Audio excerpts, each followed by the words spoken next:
Welcome to the short series of mini tips leading up to your driving test. So the first tip I'm going to give you on this mini series is about you speaking to your driving instructor. You've gone ahead, you've booked your driving test because they said you can go ahead and book it.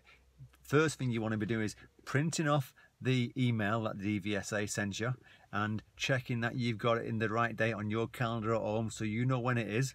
Because the last thing you want to do is write the date and the time down wrong and then speak to your instructor and say to them, this is the day of my test, this is the time of my test. Make sure they've got it in their diary or the iPad, whatever they're going to use to record the times of the pupils, and make sure they confirm that they're happy with that, because you want to make sure they're available. Because the last thing you want is them turning up to you a week before and say, I'm sorry, I'm on holiday.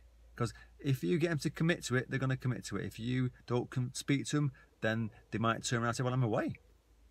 And I say this from experience because I've had people contact me a couple of days before their test saying to me, can you help me out? I've been let down, my instructor's away, or they didn't confirm it with me.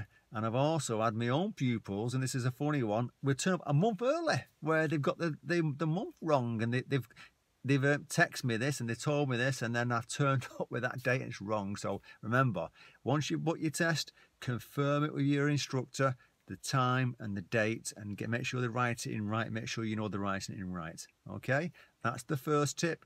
Watch out for the next tip on the next one. Take care and good luck with your driving.